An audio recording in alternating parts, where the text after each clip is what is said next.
বাংলার বুকে এখন খবর হলো একটাই, বিধায়ক হুমায়ুন কবিরের বাবরি মসজিদ। মসজিদ হচ্ছে না হচ্ছে না, হলে বাবরি নামে হচ্ছে না অন্য কোনো নামে হচ্ছে, এই নিয়ে বাংলা সহ গোটা ভারতবর্ষ তোলপাড়।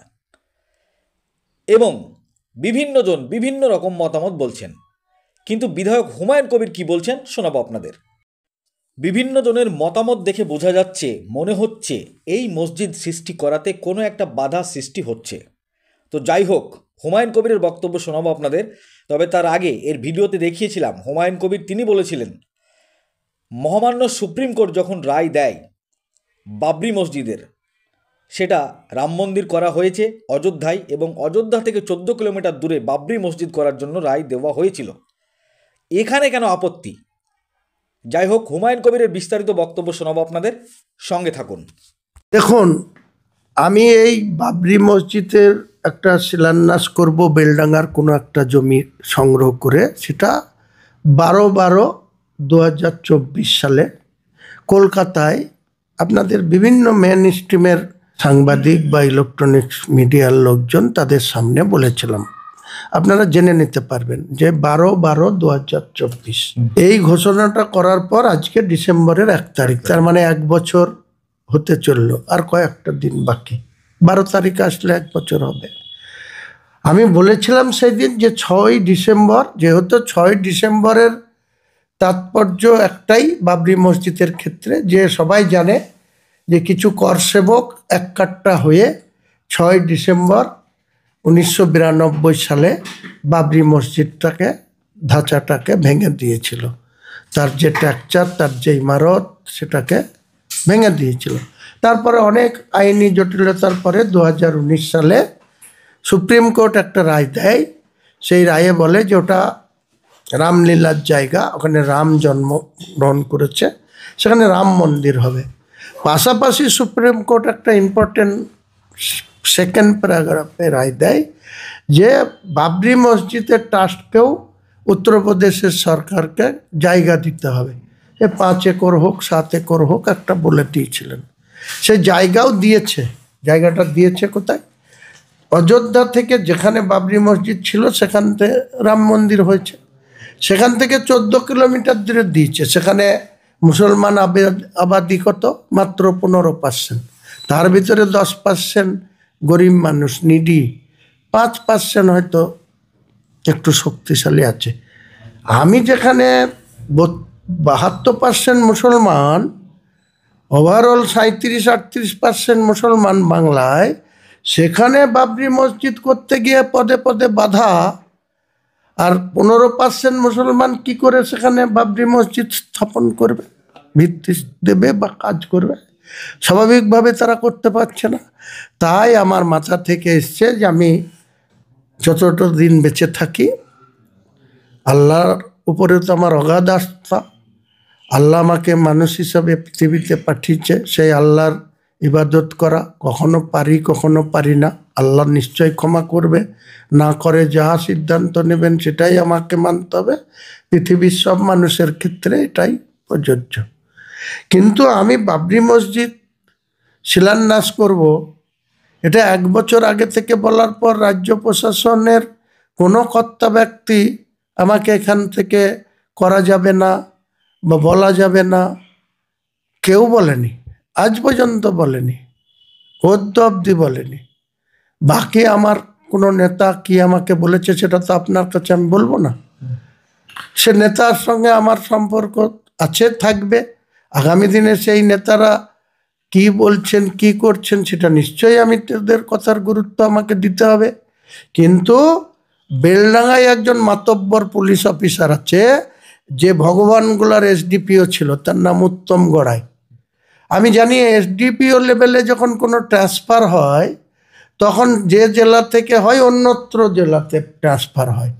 এই মাতব্বর ভগবানগোলার এসডিপিও হিসাবে নিরপরাধ কিছু মানুষকে তুলে এনে কখনো ওই দেশারি হোমে পাঠিয়েছে, এমনভাবে মারধর করে তাদের লাইফ শেষ করে দিয়েছে ওখানকার লালগোলার ওসি অতনু দাস আর এই মাতব্বর। তারপরে তাকে আবার রাজ্য সরকার ট্রান্সফার করে বেলডাঙ্গাতে নিয়ে আসলো। ঠিক আছে, বেলডাঙ্গাতে গত কয়েকদিন ধরে আইসি বেলডাঙ্গা ছুটিতে ছিল। তাহলে সে এত বড় মাতব্বর, সে আমাদেরকে একটা ফোন করে জিজ্ঞেস করতে পারতো যে আপনি এটা করছেন, এতে তার কি অসুবিধা আছে না আছে। প্রশাসনের যদি কোনো অসুবিধা থাকে প্রশাসন আমাকে বলবে, জেলা শাসক আমাকে বলবে, জেলার এসপি আমাকে বলবে, বেলডাঙ্গা থানার আইসি ছুটিতে থাকলে ভারপ্রাপ্ত যে আছে এসডিপিও সে আমাকে বলবে। আমাকে ফোন না করে যে আমাকে ল্যান্ড দিতে চাইছে, যেখানে আমি ল্যান্ড সংগ্রহ করতে চাইছি, তাদেরকে চমকাচ্ছে, তাদেরকে ধমকাচ্ছে, তাদের বলছে ল্যান্ড দেয়া যাবে না। এত বড় হিম্মত কোথা থেকে পাচ্ছে? তার মানে পুলিশ প্রশাসন থেকেই আপনার যাতে জমি না পান তাই বাধা দেওয়া হচ্ছে। একদম উত্তম গড়ায়, স্পেসিফিক বলছি তো।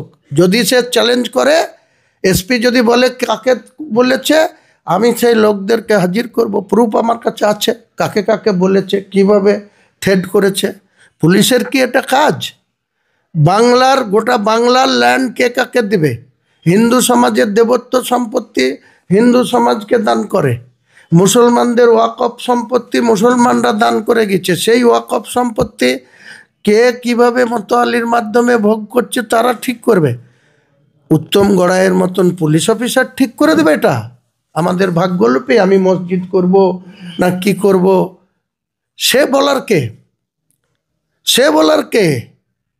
আর সে যদি মনে করে যে ভীরু কাপুরুষ মুসলমান মুর্শিদাবাদের বেলডাঙ্গার, তাকে বুঝিয়ে দেওয়া হবে কত ধানে কত চাল হয়। মুর্শিদাবাদ এটা বাংলার, বিহার, উড়িষ্যা এখান থেকে পরিচালিত হতো। নবাব সিরাজউদ্দৌলাকে এই আমার বাড়ির থেকে 9 কিলোমিটার দূর থেকে ঘেসিটি বেগমকে আর নবাব সিরাজউদ্দৌলাকে মির্জাফররা লর্ড ক্লাইভের নির্দেশে ধরে নিয়ে গিয়েছিল। তার লর্ড ক্লাইভের ইচ্ছা ছিল না, তার কোনো অভিসন্ধি ছিল না যে নবাব সিরাজউদ্দৌলাকে শিরচ্ছেদ করে দেবে, কিন্তু চোরের উপরে বাটপরি করেছিল মির্জাফরের ছেলে মিরন। এখানকার এসপি বসে থাকতে ইনি কত বড় মাতব্বর হয়েছেন যে তিনি ল্যান্ড ওনারদের ঠিক করে দেবেন কাকে ল্যান্ড বিক্রি করতে হবে না করতে হবে। এসপির সঙ্গে আপনি এই নিয়ে কথা বলেছেন? কেন কথা বলতে যাবো আমি? এসপির দরকার হলে আমার সাথে কথা বলবে, এসপি দরকার হলে আমার সাথে কথা বলবে। আমার যখন টাইম আসবে, এমসিসি মেনটেন করে চলা লোক, আমি ইলেকশন করি, এমসিসিতে বলা থাকে 48 ঘন্টা আগে ভেন্যু ঠিক করে আমি প্রপার চ্যানেলে অ্যাপ্লিকেশন করব, আমার কি কর্মসূচি সেটা মেনটেন হয়। তেমনি আমি 48 ঘন্টা আগে কেন 72 ঘন্টা আগে বেলডাঙ্গা থানার আইসিকে জানিয়ে দেবো যে আমার কোথায় এই ভিত্তি স্থাপন অনুষ্ঠান হবে। পুলিশ সহযোগিতা করলেও হবে, অসহযোগিতা করলেও হবে, পরিষ্কার করে বলছি। পারমিশন চাইবো, পারমিশন অ্যালাউ হলে খুবই ভালো, শান্তিপূর্ণ থাকবে।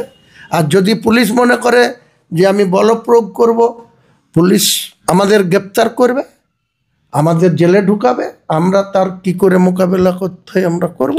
6 তারিখে তাহলে কত লোক দেখবো এবং সেই ওই দিনের পজিশনটা কি হতে পারে? সেটা আমি সবাইকে আপনাদের মাধ্যমে একটাই বলবো, গোটা বাংলার বিভিন্ন প্রান্ত থেকে মানুষ আসবে। এটা মুসলিমদের আবেগ, এটা মুসলিমদের ইমোশনাল, এটা মুসলিমদের একটা আঘাত। 33 বছর আগে তাদেরকে আঘাত দেওয়া হয়েছে। বাবর কোথায় দেশ আক্রমণ করেছিল, লোদিকে পরাজিত করে বাবর সম্রাট হয়েছিল তা আমার দেখার দরকার নাই। বাবরের আর একটা নাম আছে জহিরুদ্দিন। সে বাবর তার সেনাপতি বাকি 1528 সালে দায়িত্ব নিয়ে এই মসজিদ ইমারত খাড়া করেছিল। 400 কত বছর ওই ইমারত ছিল। 1986 সালে প্রথম এই মসজিদে নামাজ পড়া বন্ধ করলো ইন্ডিয়ার প্রশাসন। তারপরে 92 সালে সে সদটাকে ভেঙে ফেলা হলো। সেটা করা হবে না, সেটা সুপ্রিম কোর্ট যদি রায় দিয়ে থাকে সেই রায়টা আমার সামনে আনা হোক, আমি বাবরি মসজিদের নামে শিলান্যাস করব না। কিন্তু সুপ্রিম কোর্ট তো বাবরি মসজিদের ট্রাস্টিকে ল্যান্ড দিতে বলেছে বাবরি মসজিদ বানানোর জন্য। সেখানে কি হরিনাম করার জন্য ট্রাস্টিকে সুপ্রিম কোর্ট ল্যান্ড দিতে বলেছে? তাহলে আমার এখানে বাবরি মসজিদ বানাতে আইনগত বাধা কোথায়, সংবিধানে বাধা কোথায় বলুন আপনি? তার মানে এটা মানে বলতে গেলে সংবিধানে হচ্ছে না, আইনগত হচ্ছে না, এটা গায়ের জোরে বাধা দেওয়া হচ্ছে। তাই তার কি পুলিশের অফিসারের কি এটা কোনো duty? Police law and order দেখবে, থানাগুলো ল অ্যান্ড অর্ডার দেখবে, SP law and order maintain করবে। তো উত্তম গড়াই এত বড় বাহাদুর অফিসার হয়ে গেছে, সে বেলডাঙ্গায় কে কাকে ল্যান্ড দিবে, কে কাকে ল্যান্ড দিবে না, কার সাথে ল্যান্ড কে কিনবে তা ঠিক করে দেবে।